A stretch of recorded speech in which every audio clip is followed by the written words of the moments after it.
Welcome to Stockwatch with me, Ray White. Well, joining me to unpack your stock-related questions today are Simon Brown from Just One Lap and also Alex Duys from Umthombo Wealth. Be sure to send your questions through via email to stockwatch@bdtv.co.za, via SMS on 41392 or on X @BusinessDayTV using, of course, the hashtag Stockwatch. Right, gentlemen, good to be in your company. Simon, I have to say it's strange being on this side of the camera and not watching you, but at least I can see your office now, so that's okay. Welcome to you and also to Alex as well. Good to have you back. Thank you so much. Let's start with commodities, just a general chit chat. I've got so many emails about this. DRD Gold, of course, coming in today. They are celebrating their profits. In fact, if you have a look at the all share, it's just miners once again. I suppose, Simon, the celebrations continue. The question is from many, do they place their money in those gold mining companies, Simon? Ooh, that is the tough one. I mean, gold has run incredibly hard. We know that there's no news story there at all. It seems to be consolidating now, maybe a little bit below the 5,000 level. I thought we would see consolidation, frankly, a little lower down, maybe 4.5, maybe even closer to 4,000. But there is still demand for it. And I think a lot of that demand came, we saw last year with the World Gold Council, ETF sales were 800 tons, which was compared to the previous year, which is essentially had been flat. We saw private clients coming in. Those are weaker holders, not dismissing private investors. I'm one of them, typically weaker holders. We've got the central banks still there, still buying. That's going to be significant. So I think we've kind of got a gold price that's probably around that $4,500 to $5,000, which means the gold miners, as witnessed today from DRD, from Pan-African Resources, are absolutely printing money. Yeah. I'm not sure how much upside we have in the gold miners. I think they've kind of looked at this and kind of figured this is the price. So I think a lot of return from here is going to be dividends. And I got to say, I look at the DRD dividend, I thought that was a little bit of a stingy payout, frankly, paying about, 20% of HEPS. Yeah. Alex, your thoughts on this? Are you placing your money in all that glitters or glistens, which is gold? It's incredibly difficult, in our view, to have a view on gold in a moment. So if we look at relative to history and relative to any other asset classes, gold looks quite expensive and stretched. But I think it's fair to say that there's still a lot of tailwinds for gold. And perhaps we are entering a new world order period now, post-World War II, where things have changed. And as a result, the structurally high demand for gold perhaps is the new norm. For example, even other than central banks and so forth, even if you look at stable coins in the US, they have to buy US treasuries and high demand for gold and all of these things. So we think it's very, very difficult to say. Now, if you look at the companies per se, operational performance were quite poor. DRD obviously has been well guided because they are busy with a big capex program. That's why the dividend is so stingy as well, and production is slightly lower than expected because of our positioning the portfolio. So gold price is bailing him out, but it's enabling him to do all of his capex without debt, which is a key positive. Yeah. So if gold does persist at these levels, the likes of DRD and so forth will be very well positioned, 12 to 18 months from now. So it's a very tough one. So I can see gold continue to go high. At the same time, my mind tells me it's probably ran too hard. So I'm a bit indecisive at the moment. Just worries me a little bit that this is happening now. And you're right, that capex spend comes off profits, which is a fantastic thing. But Simon, I don't know. I just have this feeling that just a year or two ago, we were doing news stories about DRD Gold being in trouble. Absolutely, but then throw a $5,000 gold price at them and the troubles just melt away. For 2024, the main gold miners in our market were getting about $2,200 an ounce, give or take a bit here or there. That number has gone markedly higher. The point being, and to touch on Pan for a moment, their all-in sustained cost was $200 higher than what they had guided the market. Now, there's some T's and C's. The stronger rand doesn't help. But that's one of the things to keep an eye on. But even with all-in sustained costs at, call it 1874, at a gold price of over 4,500, they are absolutely printing money, and they're using that to get rid of debt, to do expansions, to sort of, position themselves for the future. But I mean, to Alex's point, I mean, it's a tough call. I do think you want some gold in your portfolio. And if you haven't got, then perhaps use pullbacks and any sell-offs that we do see. But be careful, and I certainly wouldn't be leaping in boots and all at this point. Yeah. All right, let's move away from them gold miners. Some other questions that have come in. The AI bubble appears to be wobbling in tech stocks in the United States. Alex, I thought this was going to go on for longer. I thought that, here we go, but people are not convinced. What are you seeing at the moment? A lot of people asking about Microsoft, asking about Alphabet and the other ones. Look, I mean, I think corrections in the market is healthy. So obviously, every now and again, there will be a new concern that emerges and it causes a bit of uncertainty and a bit of a sell-off. And at the same time, some new opportunity will come to the fore and people get bullish again. So that's part and parcel of the markets. I think everyone can probably acknowledge that AI is going to disrupt certain markets and certain companies, and some of them might have existential risks, right? So, but I think at the moment, you can only have calculated guess what the impact was going to be. So because of that, every now and again when something comes out, for example, when we saw the Claude come out a couple of weeks ago, that obviously had a very big impact on some of the software companies and so forth. So if you want to put more to the bearish argument, some of these companies are spending huge amount of capex. Now, if they're not going to get the returns in the future, obviously it will be very value destructive for shareholders in the future. Opposite to that is, of course, if they do invest accordingly and they do get the rewards for it, the investors will be rewarded exponentially as well. So it's very difficult to say at the moment, but I think you have to look at your portfolio and ask yourself which shares realistically could be affected, or companies or sectors and so forth. And as a result, you have to be a bit more nimble and accept perhaps this company, which I used to love, is perhaps not going to be as useful anymore in the future. So I think, and also trying to identify the winners, but has been probably even more difficult.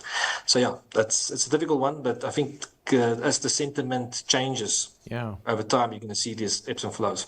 Yeah. Simon, many people have had these big tech companies in their portfolios. They've come and they've gone.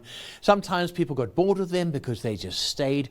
What are you seeing? I mean, are they in your portfolio? Are you thinking, okay, you know what, let's just let that bubble burst and wobble? Yeah, I've got some tech, I've got some AI. I lightened a bit over Christmas, more than anything, because, much like with gold, when things run that hard, they become outsized within the portfolio. But what we have seen was 2-3 weeks ago with all those sort of the Mag 7 results and the 600 plus billion of capex. I mean, the market was thinking maybe we were going to get 450 billion. Instead, we got, I think, 660 in capex spend. And that is shifting what those companies are. If you think around Microsoft, yes, it's had Azure, it's been growing its cloud business for the last decade and a half, but it's predominantly being a very asset-light business. It made software, and now even, you download the software. It's not even putting it into boxes and CDs anymore. So that shift to the CapEx spend really does fundamentally change how their balance sheets are going to look, the cash flow, the free cash flow generation, because they're spending it then into the CapEx rollout. The question is there demand? And all of the CEOs said the same thing.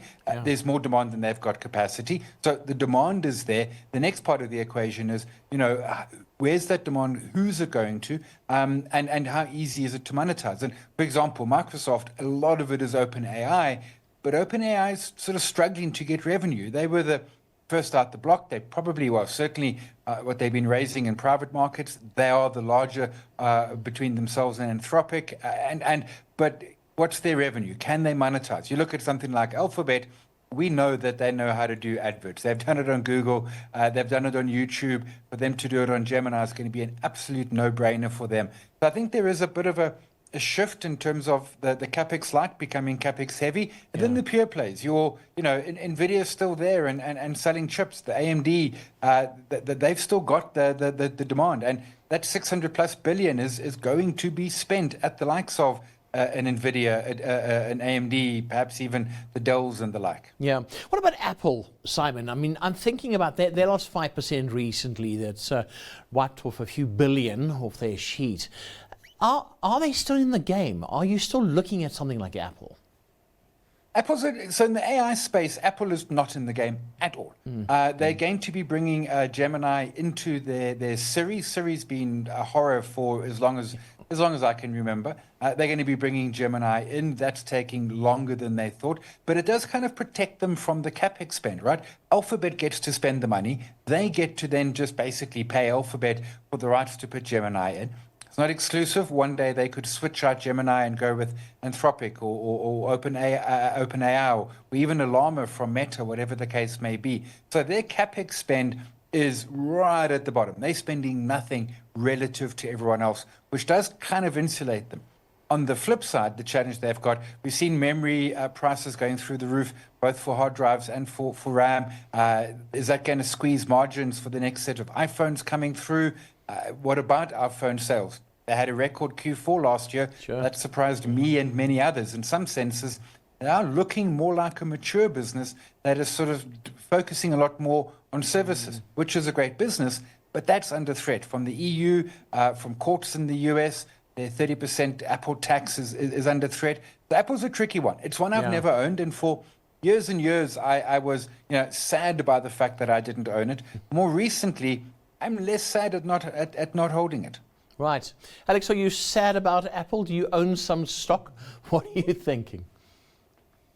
Yes, I think to add to Simon, I concur what he said, but also the premium pricing they have in our hardware as well as on the services side, if they do have pressure there, and then obviously, I would say above fair value valuations, this could be under risk, right? So that's pretty much been a business model. I've been able to get margin, high price points for their products and services compared to peers for a number of years. And if that is under risk, it's a bit of a problem for me. So, and the growth on the top line is not particularly impressive either. So I'm probably more comfortable not being in Apple at the moment than being in it. Yeah, it certainly is a problem. It really is. But I suppose it's late for the party. They need to have a look. But you're right. I mean, Simon, you're right in what you're saying. The proof of the pudding is in the eating. And if you've got those iPhone sales, do they really care, Simon?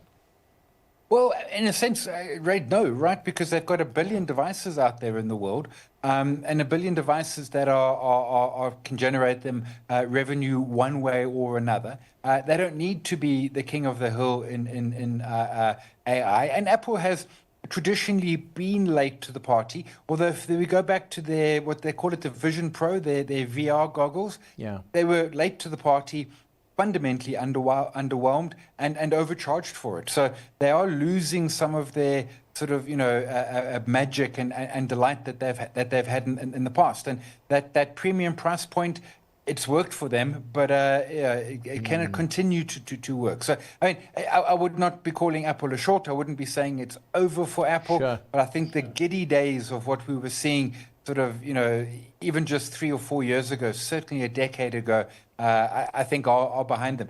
And you become a mature company. If they'd done an iCar, which there was rumors that they might, that might have been a bit of a game changer for them. But their last really sort of big product launched successfully was the watch. We're now on generation 10 of that. So the watch is a decade old and wasn't that big. It wasn't an iPhone moment. It wasn't an iPod moment.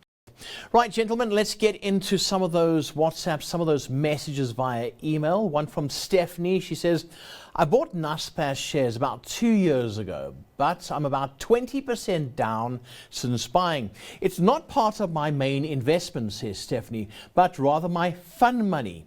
Should I buy more, stay where I am, or sell and buy something else? Talking about Naspers. Alex, let's start with you. Would you buy? Would you sell? What would you do? Yeah, so at our firm, we do like Naspers and Prosus at the moment.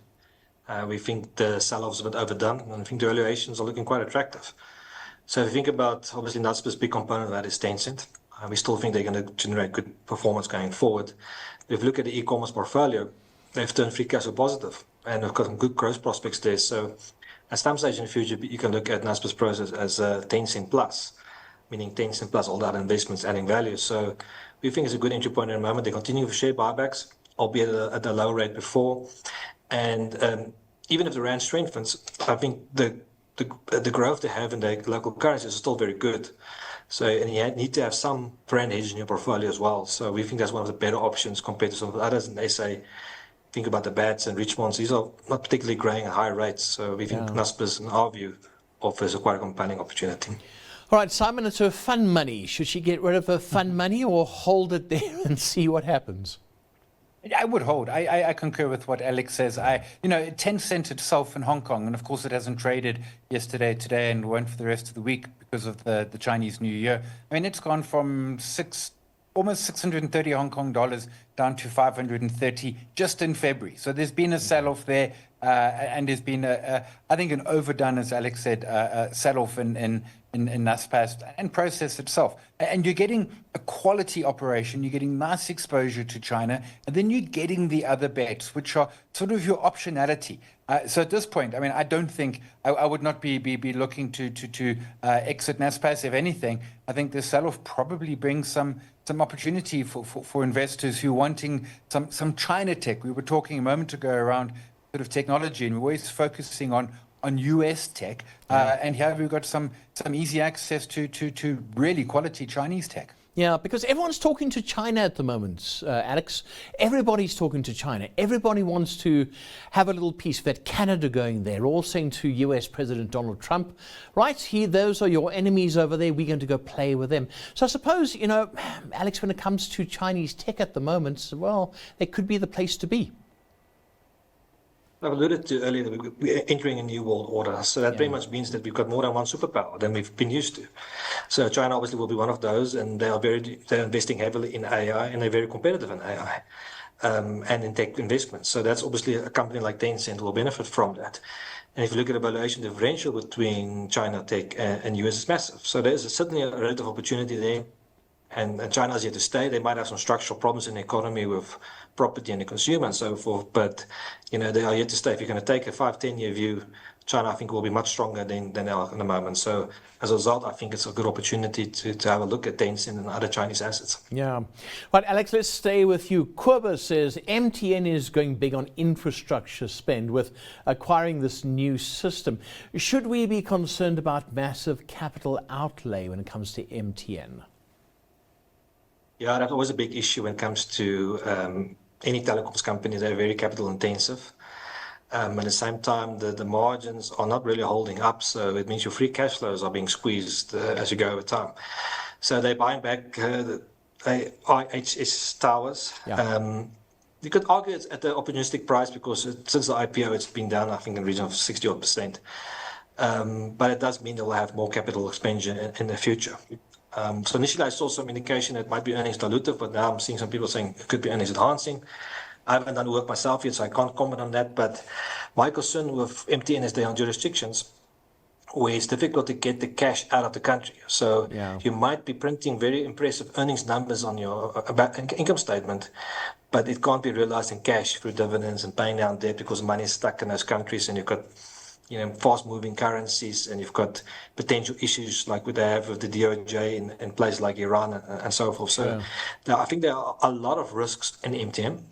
On the opposite, I mean, if you look at MTN's valuation to Iran, to Turkcell and so forth, there seems to be a bit of a big discount. So you could make an argument that could increase. And if emerging markets do have a good period going forward because of a weakening dollar, then perhaps MTN will be an beneficiary of that. So there are some positives and negatives, but in general, I'm not a huge fan of telecom businesses. Yeah. Simon, are you a huge fan of MTN? I know Cell C were out recently. MTN, what are your thoughts? I'm not a massive telco fan either. We were told the story that they're essentially utilities like your water or your electricity, and in some ways they are. Of course, there's just been pressure on, those viewers old enough to remember when average revenue per user, ARPU, was the big metric. And that then started to fall as we all switched to data, and we use more and more of it, but a lot of it via Wi-Fi, a lot of it just on prices that are falling. So they get squeezed that side. And they're not quite utilities because they have constant ongoing capex, as Alex says. And, we've sort of getting 5G, but trust me, the talk around 6G is just around the corner. So I've never liked that sort of a conflict between the two parts of the business. And then they operate in markets where Alex says sometimes it's hard to get the money out. Sure. Sometimes the regulator turns around and says, here's a $5 billion fine. I appreciate that was a decade ago, but there've been a couple of other run-ins with regulators and the like subsequent to them. To be clear, been fundamentally wrong in the last year or 18 months. MTN's probably almost tripled in that time. Vodacom doubled. It's been a really, really strong space to be in, but it's not a market I like. And I think the IHS deal, I take the point. I think maybe it's a cheeky offer because they're getting it, more than half of what they listed it at. Back in the day, but they kind of, there was a big story around why they were getting out of the infrastructure. Yeah. Now they're going straight back into it, and I find that a bit of a head scratcher. Aside from the fact is that they're getting in at half price, I suppose. Yeah, that's a very good point, actually, a very good point. Right, let's move on. James Morris, he says here, Ray, ShopRite is regarded as the top dog for our grocers. If you had to hold one or more of the grocers in SA, would you look elsewhere other than ShopRite due to perhaps limited share price growth? Now, ShopRite has been the darling. It really has been. I mean, lately doing stock picks and all the rest of it, we've just seen ShopRite. Alex, would you look elsewhere because you want to make some money and you want to see it grow? What's your sort of thought on this? Yeah, sure. I just want to make a correction. I said earlier, MTN is relative to Turkcell. Now it's actually to Airtel. They had a lawsuit of Turkcell, so just a correction there. But all good. All good. On the food retailer side, I think ShopRite has moved sideways, and the results will probably be slightly below expectations, probably high single digits earnings now. But I think if we see the context that food inflation at the moment is quite low, and that makes it difficult to grow top line. In the meantime, ShopRite is also investing very, very aggressively to install rollout investments and so forth to keep their competitors at the back foot. And I think that those benefits will get over a longer period of time. Yeah. So we think ShopRite's looking reasonably attractive for the moment. We do like Boxer also quite a lot, but valuation probably not cheap at the moment. And then Spar and Pick n Pay are very attractive from a valuation perspective, but they've got very high execution risk. So you have to really look deep into those and to try to determine which one you think is going to work. But it's very, very difficult to turn around a food retailer in a weak economy, and also when you have a very strong competitor like ShopRite out there. So it's an interesting sector. We've been taking a deep dive over the last few months, but our preference at the moment is probably for a Boxer and a ShopRite. All right, I'm not even going to go towards Pick n Pay at the moment. They're just having this nightmare of a year. Let's go for your stock picks. Right, Simon, what are you choosing this evening? I'm choosing Ray, a BHP Group. They came out with numbers yesterday. We know the copper story. They're doing great in copper. The demand is absolutely there. They perhaps haven't got as much as they would like. We know they tried to buy Anglo American a couple of years ago for the copper exposure. The iron ore is always something I keep a very close eye on, but iron ore is doing great. They are the low-cost producer in the world. They get tons of it out of the ground. They're really doing very well in that. And they're really good capital allocators. I mean, they have, over the last 20 years, including dividends, done probably around 13 or 14% annual growth, which for a cyclical operator is an amazing set of numbers. So, they did the streaming silver deal where they get 4.3 billion upfront and then manage to sell the rest. They're just really, really good operators. And if we're talking around commodities being a space to be, it's definitely the unsexy part of it, but I think well worth a good hard look. Yeah, nice story coming out yesterday, as you said. Right, Alex, what is your stock pick? Yeah, so we said earlier in the discussion, we had a discussion about gold, and I think we came to the conclusion you probably need to have some form of exposure, even though we're going gung-ho in a moment. But I looked at Pan Africa results today. I thought it was operationally quite disappointing when it came to the input cost perspective and so forth. But I think guidance looks for me a lot better. Good guidance on the production, probably going to see better margins going forward. And if you look at the average gold price received, it's reaching about 3,400. So if gold prices remain where it is, then it need to go much up higher. This spot prices prevail, then Pan African is going to still generate a very, very strong set of results going forward. So we think in the moment, if you want to have some form of gold exposure within the shares, Pan is one of our preferences there. But I want to caution, obviously, we don't know when it's going to pivot and so forth, so it depends on your view on gold. You see, that's the whole thing when it comes to them. Is it like a wait and see scenario, Alex, where at some point, you just got to go, sell. I just need to get out now. Yeah, that's difficult. I mean, when I joined the market 18 years ago, gold at that stage was seen as rubbish, right? You didn't buy it. But because of all the tailwinds we've had since then, and it's such a big component of the benchmark now, you almost force buyers of it to some extent. And I think today's results, and also DLD's results, it's a reminder that these companies are low quality. They don't pay big dividends, got a lot of capex, management teams are overpaid and not really deliver, but they're being bailed out by the gold price and outside forces. So we don't know what's going to happen to those outside forces, meaning the gold price and Trump, etc. So it makes it a very, very difficult situation. I think there will come a point in time where we have to say enough is enough. I'm going to recycle that money and buy what we think is more traditional investments that makes more sense over medium to long term. And SA Inc. does have quite a few of those at the moment. Yeah, that's a very, very, very good point. Gentlemen, thanks to both of you, to Simon, to Alex. Good to have you with us on Stockwatch. And that's all for Stockwatch today. Thanks to our guest, Simon Brown from Just One Lap, and also to Alex Duys from Umthombo Wealth. Up next, The Close.